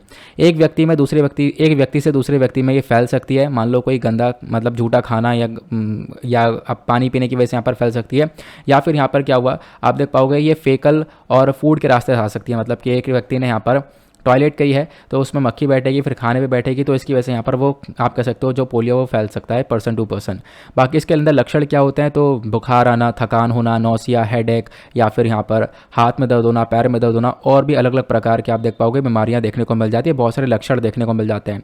यहाँ पे पोलियो को ठीक किया जा सकता है इम्यूनाइजेशन के माध्यम से, इम्यूनिटी को थोड़ा सा डेवलप करके काम किया जा सकता है। बाकी पोलियो के लिए वैक्सीन दी जाती है, एक है ओरल पोलियो वैक्सीन और दूसरी आपको इंजेक्टेबल पोलियो वैक्सीन के नाम से देखने को मिलेगी। इंडिया और पोलियो को कनेक्शन देखें तो इंडिया पोलियो फ्री कंट्री है, मतलब कि भारत के अंदर पोलियो का एक भी केस नहीं है। तो इंडिया पोलियो फ्री सर्टिफिकेट ले चुका है WHO से 2014 में। तो भारत के अंदर पोलियो का कोई भी केस नहीं देखने को मिलेगा। और आप कह सकते हो दुनिया में पोलियो डे को भी हम लोग सेलिब्रेट करते हैं। तो हर साल 24 अक्टूबर को वर्ल्ड पोलियो डे सेलिब्रेट किया जाता है, तो इसके बारे में ध्यान रखना। बाकी भारत अलग अलग प्रोग्राम्स चलाता है पोलियो को कम करने के लिए, इसको ऊपर रोक लगाने के लिए, जैसे कि पल्स पोलियो प्रोग्राम हो गया, इंटेंसिफाइड मिशन इंद्रधनुष 2.0 हो गया, यूनिवर्सल इम्यूनाइजेशन प्रोग्राम हो गया। ये सब पोलियो को रोकने का काम करते हैं। फिर अगले आर्टिकल में हमने कोलंबो सिक्योरिटी कॉन्क्लेव के बारे में डिस्कशन किया था। अभी रिसेंटली एक वर्चुअल कॉन्फ्रेंस यहाँ पे ऑर्गेनाइज किया गया हमारी नेशनल इन्वेस्टिगेशन एजेंसी के माध्यम से, तो ये कोलंबो सिक्योरिटी कॉन्क्लेव क्या है, इसको बनाया गया था 2011 के अंदर। इसके अंदर आपको 4 कंट्रीज़ देखने को मिलेंगी, इंडिया, श्रीलंका, मालदीव्स और मॉरिशस, और 2 इसके ऑब्जर्वर कंट्रीज़ हैं, बांग्लादेश और सीशेल्स। इनका मेजर काम है आपस में मिलकर आतंकवाद से लड़ना, प्लस आपस में अपने कोऑपरेशन को बढ़ाना। कोई विवाद आता है, कोई डिजास्टर आता है तो आपस में उसको टैकल करने का ये बॉडी काम करती है, ठीक है। फिर उसके बाद अगले आर्टिकल में नेट पोलरेक्स 8 चर्चा में था। ये क्या है, तो इंडियन कोस्ट गार्ड ने अभी ये जो नेट पोलरेक्स है मतलब national level pollution response exercise आपको ये जो देखने को मिलती है, इसका 8वां एडिशन कंडक्ट किया गया है।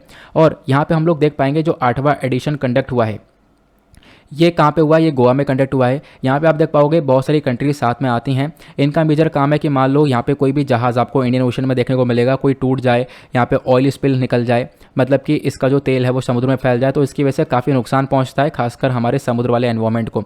तो इसको रोकने के लिए इससे कैसे टैकल किया जा सकता है, उसके लिए यहाँ पर ये पूरा ग्रुप है जिसने अभी एक अभ्यास कंडक्ट किया है, एक एक्सरसाइज को कंडक्ट करी है पोल्यूशन को कंट्रोल करने के लिए। क्लियर हुआ। फिर उसके बाद हमने वीर कुंवर सिंह जी के बारे में डिस्कशन किया था। यहाँ पर आप लोग देख पाओगे हुआ क्या है कि 23 अप्रैल को जो बिहार है उन्होंने प्लानिंग करी कि हम लोग वीर कुंवर जी की बर्थ एनिवर्सरी को सेलिब्रेट करेंगे भोजपुर के अंदर। तो वीर कुंवर सिंह जी जाने जाते हैं बाबू कुंवर सिंह के जी के नाम से भी, ठीक है। 1857 का जो रिवोल्ट था इसके अंदर एक बहुत महत्वपूर्ण रोल यहाँ पर इन्होंने प्ले किया था। इनको वीर कुंवर सिंह और वीर बाबू कुंवर सिंह के नाम से जाना जाता है, तो मैं आपको बता चुका हूँ। बाकी यहाँ पर कुछ क्वेश्चन अटेम्प्ट कर सकते हो। बीच में छोटे छोटे आर्टिकल्स आए थे तो हमने वो भी डिस्कस कर लिए थे। फिर उसके बाद हमने इंडिया और मालदीव्स के रिलेशंस को कवर किया था। देखो यहाँ पे काफ़ी चर्चा हो रही है क्योंकि मालदीव्स के अंदर इंडिया आउट कैंपेन चलाया गया, मतलब कि मालदीव्स के अंदर बोला जा रहा था भारत को अपनी कंट्री से बाहर निकाल दिया जाए। लेकिन हुआ क्या, जो मालदीव के करंट प्रेसिडेंट है जिनका नाम है इब्राहिम मोहम्मद सोली, ठीक है, तो इब्राहिम मोहम्मद सोली ने यहाँ पर वापस रिलेशन ठीक किए हैं। लेकिन यहाँ पे आपका क्वेश्चन होगा, पहली चीज़ तो मालदीव्स की लोकेशन देख लो। तो मालदीव्स की लोकेशन कहाँ पर है, ये आपको भारत देखने को मिलेगा। नीचे छोटे छोटे आइलैंड्स आपको ये मालदीव्स देखने को मिल जाएगा। मालदीव्स की कैपिटल आपको माले देखने को मिल जाती है ना। तो आप देख पाओगे मालदीव्स के अंदर जो लोग हैं इस प्रकार से इन्होंने इंडिया आउट करके टी शर्ट पहन रखी है, ये कैंपेन चलाए कि भाई भारत को यहाँ से बाहर निकालो, ठीक है। इसके पीछे कारण क्या है, इसके पीछे कारण है पुराने वाले प्रेसिडेंट, ठीक है, अब्दुल्ला यमीन, ठीक है। ये यहाँ पर मालदीव्स के पहले वाले प्रेसिडेंट थे, फॉर्मर प्रेसिडेंट 2013 में बनकर आए थे। इनका झुकाव चाइना की साइड में ज़्यादा था। इसकी चक्कर में क्या हुआ, इंडिया और मालदीव्स के रिलेशंस काफ़ी ख़राब हो गए। लेकिन करंट टाइम पर आपको ये वाले प्रेसिडेंट देखने को मिलेंगे, तो इन्होंने यहाँ पर रिलेशंस को वापस से मेंटेन किया है। और आज के टाइम पर जो इंडिया के अंदर मालदीव्स के अंदर इंडिया आउट कैंपेन चलाया जा रहा है, भारत के अगेंस्ट में प्रोटेस्ट किया जा रहा है, इसके ऊपर इन्होंने बैन लगा दिया ताकि इंडिया मालदीव्स के रिलेशंस बिल्कुल भी खराब ना हो। बाकी इंडिया मालदीव्स के रिलेशंस के बारे में मैंने आपको बता दिया था। दोनों कंट्रीज ने अपने रिलेशंस को एस्टेब्लिश करना चालू किया है जब मालदीव्स आज़ाद हुआ। मालदीव्स यहाँ पर अंग्रेजों से आज़ाद होता है 1966 के अंदर। देन उसके बाद यहाँ पे रिलेशंस जो है तभी से डेवलप होते हुए लगातार चल जाते हैं। तो दोनों कंट्रीज़ आज के टाइम पर फ्रेंड, एक आप कह सकते हो डीपली फ्रेंड और ट्रस्टेड नेबर कंट्रीज़ देखने को मिल जाती हैं। बाकी इन कंट्रीज़ के बीच में काफ़ी सारी प्रॉब्लम्स भी आती हैं। प्रॉब्लम्स के अंदर जैसे आतंकवाद वगैरह आज के टाइम पर मालदीव्स के अंदर काफ़ी बढ़ रहा है। जो मालदीवियंस हैं उनका काफ़ी सारे लोग जो है इस्लामिक स्टेट को ज्वाइन करते हुए नजर आ रहे हैं, इनका झुकाव ज़्यादा देखने को मिल रहा है। तो इससे क्या हो सकता है, मालदीव्स के अंदर पाकिस्तान बेस्ड टेरर ग्रुप्स काफ़ी बढ़ सकते हैं और मालदीव्स का इस्तेमाल करके भारत को खतरा पहुँचा सकते हैं। तीसरा सबसे बड़ा प्रॉब्लम इनके रिलेशंस में चाइना प्रॉब्लम कैसे बन जाता है, तो चाइना यहाँ पर अपनी स्ट्रिंग ऑफ पर्ल स्ट्रेटेजी से खतरा बन जाता है हमारे लिए। यहाँ पे आप देख पाओगे मालदीव्स के अंदर चाइना ने काफ़ी सारा पैसा इन्वेस्ट कर रखा है। इससे यहाँ पे अगेन भारत के ऊपर काफ़ी बड़ा कंसर्न ये पैदा कर सकता है। स्ट्रिंग ऑफ पर्ल यहाँ पर स्ट्रेटेजी कौन सी होती है, तो यहाँ पर एक मोतियों की माला बुन रखी है, आपको पता होगा। यहाँ पे पाकिस्तान ने ग्वादर पोर्ट को डेवलप कर रखा है, चाइना पाकिस्तान इकोनॉमिक कॉरिडोर बना रखा है, तो चाइना यहाँ से भी बैठा हुआ है, ऊपर से है ही। फिर यहाँ पे इन्वेस्टमेंट करके यहाँ से घेर लिया इंडिया को। फिर उसके बाद श्रीलंका में इन्वेस्टमेंट करके हम्बनतोता पोर्ट को 99 साल के लिए लीज पर लेकर यहाँ से घेर लिया। देन उसके बाद बांग्लादेश में इन्वेस्टमेंट किया, म्यांमार में इन्वेस्टमेंट किया, तो यहाँ से भी घेर रखा है, ठीक है। तो इसी को हम लोग स्ट्रिंग ऑफ पर्ल बोलते हैं। क्लियर हुआ। बाकी हमने मालदीव्स को काफ़ी सपोर्ट किया। 2014 में यहाँ पे पानी की कमी पड़ी तो भारत ने सपोर्ट किया। इस वाले C-17 एयरक्राफ्ट से हमने काफ़ी सारा पानी पहुँचाया। कोविड-19 के टाइम पे हम लोगों ने यहाँ पर काफ़ी सारी दवाइयाँ वहाँ पे पहुँचाई हैं। मालदीव्स हमारे लिए इंपॉर्टेंट भी है क्योंकि देखो इंडियन ओशन के बीचों बीच में आता है, तो एक इंपॉर्टेंट कंट्री बन जाता है। यहाँ से काफ़ी व्यापार भी होता है, तो भारत के लिए एक इंपॉर्टेंट कंट्री है वो बनता हुआ नजर आता है। फिर उसके बाद अगले आर्टिकल में हमने डिस्कस किया था जुपिटर का एक मून है यूरोपा। तो यूरोपा के ऊपर नई रिसर्च करी गई है और यहाँ पे देखो चीज़ें बताई जा रही हैं, कन्फर्मेशन कि यहाँ पे आपको पानी देखने को मिलेगा, क्योंकि डबल रिजिस पाए गए, डबल रिजिस के अंदर आपको पानी देखने को मिल जाएगा। जुपिटर कहाँ पर है, तो आपको मरकरी वीनस अर्थ मार्स, यहाँ पे आपको जुपिटर देखने को मिलेगा। जुपिटर मार्स के बीच में एस्टेरॉइड बेल्ट आती है, तो ध्यान रखना। जुपिटर के पास आप आज के टाइम पर 70 से ज़्यादा मून्स देखने को मिलेंगे, 70 से ज़्यादा चंद्रमा हैं, जिसमें से जुपिटर के पास 4 पॉपुलर चंद्रमा देखने को मिलेंगे जो कि 1610 के अंदर गैलीलियो गैली के थ्रू फाउंड करे गए थे। वो चंद्रमा कौन कौन से हैं, तो लो, यूरोपा, गैनीमेड और कैलिस्टो। तो यूरोपा वाले के बारे में चर्चा कर रहे हैं। बोला यह जा रहा है कि जो यूरोपा है ये अर्थ से काफ़ी छोटा आपको देखने को मिलेगा और इस यूरोपा वाले चंद्रमा के ऊपर काफ़ी सारा पानी मिल रहा है। यहाँ पे नासा ने बताया है कि नासा के साइंटिस्ट ने इस यूरोपा पर 15 से 25 किलोमीटर की एक थिक सी एक मोटी सी बर्फ़ की परत देखने को मिलेगी और उस बर्फ़ की परत के नीचे 150 किलोमीटर तक पानी देखने को मिलेगा। ये स्ट्रक्चर है हमारे पास, ये आप देख पाओगे, ये वाला यूरोपा वाला चंद्रमा हुआ, इसका रॉकी इंटीरियर है, ये मेटेलिक कोर हो गया। ये जो रास्ते में आप लोग ये ब्लू कलर की लाइन देख रहे हो ना, इसी वाले लेयर के अंदर ये H2O लेयर है, यहाँ पे पानी देखने को मिलेगा।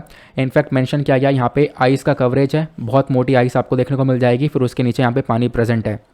इससे यहाँ पे पॉसिबिलिटी कि यहाँ पे लाइफ हो सकती है, लोग यहाँ पे रह सकते हैं, क्योंकि यहाँ पे जहाँ पे पानी है वहाँ पे लाइफ आराम से देखने को मिल जाएगी। अब इसी चीज़ को देखते हुए क्या हुआ है, नासा ने एक्सपेक्ट किया है कि हम लोग 2024 तक अपना यूरोपा क्लिपर जो है मिशन इसको लॉन्च करेंगे और इसके बारे में थोड़ी सी और जानकारी लेकर आएंगे और देखेंगे वाकई में क्या चल रहा है क्या नहीं चल रहा है। तो अभी नई फाइंडिंग के अंदर ये देखने को मिला कि इस यूरोपा पर डबल रिजेस पाए गए। रिजेस कुछ इस प्रकार की देखने को मिलती हैं, ये ओरिजिनल पिक्चर है, ठीक है। अब इस रिज के नीचे यहाँ पर आपको पानी देखने को मिलेगा, ये यहाँ पर हमारे साइंटिस्ट बोलते हैं। क्लियर हुआ? ये बिल्कुल सेम सिनेरियो है जैसा ग्रीनलैंड में देखने को मिलता है आज के टाइम पर पृथ्वी के ऊपर, ठीक है। यहाँ पे आप देख पाओगे इस प्रकार के रिजेस बने हैं, इसके नीचे पानी है, बिल्कुल ऐसे ही स्ट्रक्चर यहाँ पे जुपिटर के यूरोपा चंद्रमा पे पाया गया है। बाकी जुपिटर के बारे में जान लो तो जुपिटर यहाँ पे 5वें नंबर पर आने वाला प्लैनेट आपको देखने को मिलेगा सोलर सिस्टम के अंदर में। जुपिटर के बारे में ऑलरेडी आपको काफ़ी सारी इन्फॉर्मेशन मैं प्रोवाइड करवा चुका हूँ। जुपिटर रोटेट करता है 10 घंटे के अंदर एक बार, प्लस यहाँ पे लगभग 12, जैसे अर्थ के ऊपर 1 साल होता है ना, तो इसी वजह से इसी को रिलेट करते हुए जुपिटर को लगभग 12 साल लगते हैं सन का एक चक्कर मारने में। उसके साथ साथ बताया गया मेजर मून्स के बारे में। मेजर मून्स 4 मून्स हैं, अभी मैं आपको थोड़ी देर पहले इसके बारे में बता चुका हूँ। फिर उसके बाद अगले आर्टिकल में फ्रंट ऑफ पैकेज लेबलिंग के बारे में चर्चा की जा रही थी। अभी क्या हुआ है, FSSAI ने, मतलब कि जो हमारा food safety standards authority of India है, इन्होंने बोला कि ये हेल्थ स्टार रेटिंग सिस्टम को लेकर आने वाले हैं, ठीक है। तो हेल्थ स्टार रेटिंग सिस्टम क्या होने वाला है मैं आपको बता देता हूँ थोड़ा सा। हेल्थ स्टार रेटिंग सिस्टम के अंदर मान लो एक प्रोडक्ट है, आपके खाने का सामान है, इसके ऊपर यहाँ पे आप देख पाओगे ये हेल्थ के बेसिस पर स्टार दिए जाएंगे। मतलब आपको देखना होगा ये प्रोडक्ट है, इसमें 5 में से 5 स्टार हैं, तो 5 में से 5 स्टार का मतलब क्या होता है कि भाई ये प्रोडक्ट काफ़ी अच्छा है। इसमें 5 में से 2 स्टार हैं, ठीक है, तो यहाँ पे प्रोडक्ट अच्छा नहीं है, इसके अंदर शुगर वगैरह काफ़ी ज़्यादा होगा। तो ये सिस्टम लाने के बारे में चर्चा की जा रही है। बोला ये कि एक्सपर्ट्स के थ्रू ये सिस्टम अच्छे से काम नहीं करेगा। तो हेल्थ रेटिंग स्टार सिस्टम सबसे पहले ऑस्ट्रेलिया न्यूजीलैंड के अंदर लाया गया था, इनके सरकार के थ्रू, ध्यान रख सकते हो। बाकी आज के टाइम पर कौन सा सिस्टम हम लोग यूज़ करते हैं, फ्रंट ऑफ पैक लेबलिंग का। फ्रंट ऑफ पैक लेबलिंग के अंदर क्या होता है, पैकेट के ऊपर सारी लेबलिंग मेंशन होती है। जैसे मान लो ये पैकेट है, इसके ऊपर लिखा हुआ है इसके अंदर फैट कितना है, सैचुरेट फैट कितना है, शुगर कितना है, सॉल्ट कितना है। तो आज के टाइम पर ये फ्रंट ऑफ पैकेज लेबलिंग को चलाते हैं। अब इसमें दिक्कत है यह है कि भाई यहाँ पर आप देख पाओगे क्या होता है कि जो भी हमारे खासकर लिटरेट पीपल हैं जिनको यहाँ पे पढ़ना नहीं आता तो वो पढ़ पाएंगे नहीं। देखो मेजर मकसद हमारा यही है, हम इस पैकेजिंग के ऊपर ये सारी चीज़ें इसलिए दिखा रहे हैं ताकि लोग अपने हेल्थ के ऊपर ध्यान दें और अच्छे खाने की चॉइस करें, अच्छे खाने को उठा के वो खाएं, ना कि प्रोसेस्ड फूड जो कि आज के टाइम पर ताला बुना ज़्यादा है उसकी तरफ बिल्कुल भी ना बढ़े, क्योंकि उससे काफ़ी बीमारी हो रही है, काफ़ी सारे लोगों की जान भी जा रही हैं। क्लियर हुआ? ये मैंने आप लोगों को बता दिया। फिर उसके बाद अगले आर्टिकल में मगर क्रोकोडाइल के बारे में चर्चा की गई थी। तो अभी यहाँ पर आप देख पाओगे राजस्थान के अंदर जो पाली डिस्ट्रिक्ट है वहाँ पर पानी की कमी पड़ी है, तो वहाँ पे इंडियन रेलवेज ने पानी पहुँचाया है जहाँ पे मगर क्रोकोडाइल रहते हैं। मगर क्रोकोडाइल को बचाया गया। तो इसका साइंटिफिक नेम क्या है? इसका साइंटिफिक नेम है क्रोकोडाइलस पॉलिस्ट्रस, ठीक है। इसको अगर हम लोग देखें तो बेसिकली अंडा देने वाला आपको ये मगरमच्छ देखने को मिलेगा। इसका हैबिटेट तो ये आपको देखने को मिल जाता है भूटान और म्यांमार के अंदर ऑलरेडी खत्म हो चुका है। भारत के अंदर कुछ एरियाज़ में आपको ये देखने को मिल जाता है। बाकी खतरा यह है कि भाई इसके एरिया को बर्बाद किया जा रहा है, लगातार कंस्ट्रक्शन वगैरह चल रहा है, हैबिटेट डिस्ट्रॉय हो रहा है, प्लस यहाँ पे इसको मार दिया जाता है। इसके मेडिसिनल पर्पस काफ़ी सारे हैं, मेडिसिन के तौर पर यूज़ करने के लिए मार दिया जाता है। प्रोटेक्शन स्टेटस के बारे में बात करें तो IUCN लिस्ट के अंदर थ्रेटेंड स्पीशी के अंदर आता है, मतलब कि काफ़ी बड़े खतरे में आपको देखने को मिलेगा, वल्नरेबल कैटेगरी के अंदर है। इसको नहीं बचाएगा तो प्रजाति खत्म हो जाएगी।